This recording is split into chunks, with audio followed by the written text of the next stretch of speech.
Hello and welcome to the Classical Guitar LPs podcast. I'm your host, Aaron Powell.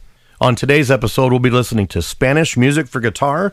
The guitarist is Renata Tarrago, and this is an Odyssey recording, volume 321601113.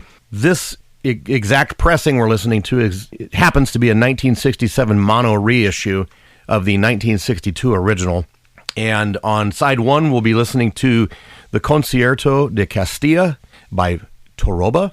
And then on the backside, there are selected solo works, which I'll get into, and we'll talk a little bit about those things when we get right back here on the Classical Guitar LPs podcast. Thanks for listening. And we're back on the Classical Guitar LPs podcast. Thanks again for listening, and wherever you're listening out there, please like and subscribe, share the episodes, all sorts of things. Reach out to me on the socials. Pretty easy to find. I like to hub with this form of art, the podcast, on Instagram, and so that can be reached at instagram.com/PowellGuitar. That exact same moniker works for all of the socials, basically. So, facebook.com/PowellGuitar, youtube.com/PowellGuitar. You get the idea. Also, www.powellguitar.com. So side one is a concerto by the composer Federico Moreno Torroba. We've done a lot of his music on other episodes of this, and of course, the Sonatina is probably what he is best known for.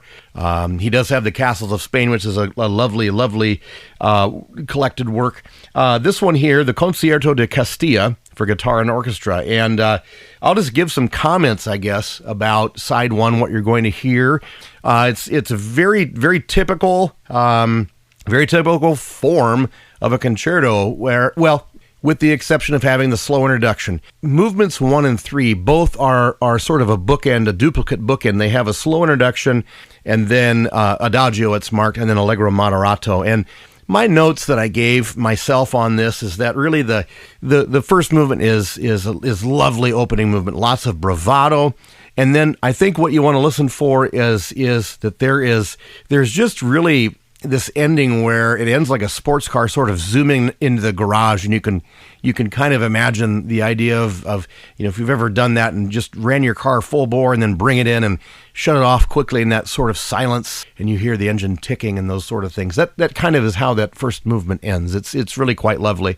The second movement, the Andante, I want you to be listening for the bells about 2 minutes, and that's sort of curious. Not a lot of guitar concerto compositions involve bells, and so it gives a very, what you might call a Disney-like feel for the bulk of the movement. And then in terms of painting it, what it sounds like of other composers' work, at the end it kind of has this a la March to the Scaffold Berlioz-esque thing that ends. We don't really have quite the head rolling off from the guillotine. It doesn't go quite that far, but in any case, if you don't know what I'm talking about, you need to listen to Hector Berlioz' Symphonie Fantastique with special regard to March to the Scaffold, especially the ending bars of that. The final movement of the concerto is, again, an Andante and Allegro Moderato, and there's a lot of anticipation in the introduction. It really sort of gets real fired up, and then we hear the bells. They do return then in the Allegro Moderato, so clearly Torroba thought they were effective and brought them back for both. And I would say really that sports car motive sort of comes back. It's a great piece. I think Renata Tarrago's playing is beautiful. She has a really nice command of the instrument and a really beautiful tone, and I think one that you'll really appreciate. And so I'll get out of the way here. We'll have a listen to side one of Spanish music for the guitar. This is the Concierto de Castilla, and the guitarist is Renata Tarrago.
I do certainly hope that the descriptive words that I put in the beginning of this first side aptly describe to you what you heard.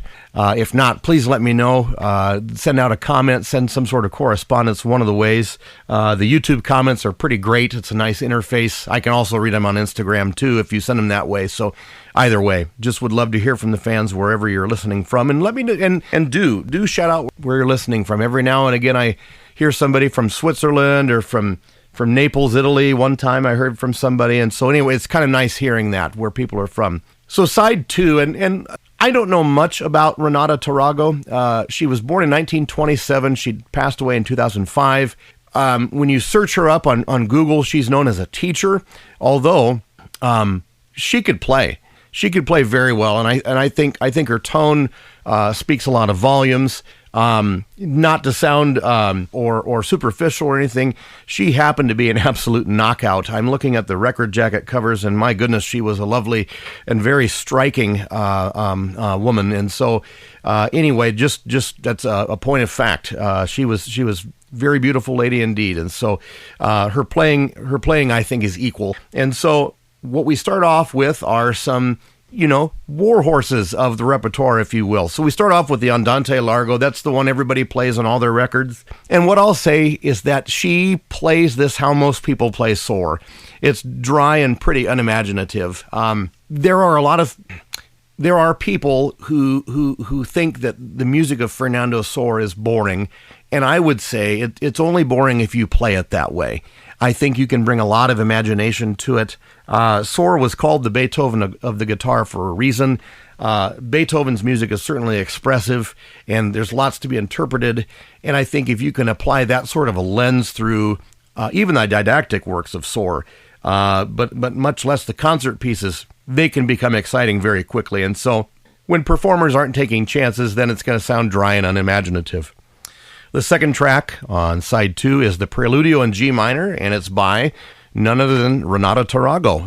It's a Barcarolle feel. It's a nice composition. It's very pretty. The key of G minor has a nice affect to it, and so there's a lot of things, a lot of guitar things that one can do playing around in that area, and it just has a nice sound and feel to it, and so it's quite nice. We come back with another Fernando Soar piece, a Minuetto in D major, Opus 11, number 5, which many classical guitarists are going to know that piece, and you can judge again where she's at with that. Don't want to echo too much about what I said before about the other Soar she played, but it's very similar.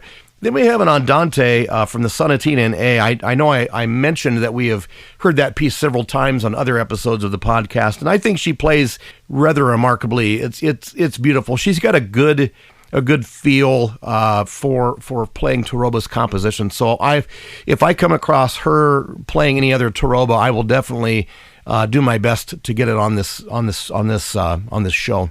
And then we finish with one of my least favorite composers for the classical guitar, and I need to qualify this. He is one of my least favorite classical guitar composers when it is solo guitar. I just don't really care for the solo guitar works of Joaquin Rodrigo, and I know that sounds like blasphemy. How on earth could anybody who wrote the Concierto de Aranjuez, how could anyone not like anything by that composer? Well, I'm here to tell you, I just don't care for the solo works. I don't. This piece, On los Triangles, by, and I'm butchering the Spanish, by Joaquin Rodrigo, it means in the wheat fields, and I guess I'll leave it at that with in terms of what you can listen for. Renato's tone is beautiful. She does a very, very fine job of playing her instrument, has a great command of it. And so I would invite you to listen to the second side and really enjoy. As I mentioned before, all of the back episodes are available, including some special episodes peppered in there. I just released one prior to this episode, if you care to know why there was a little bit of a break in the action.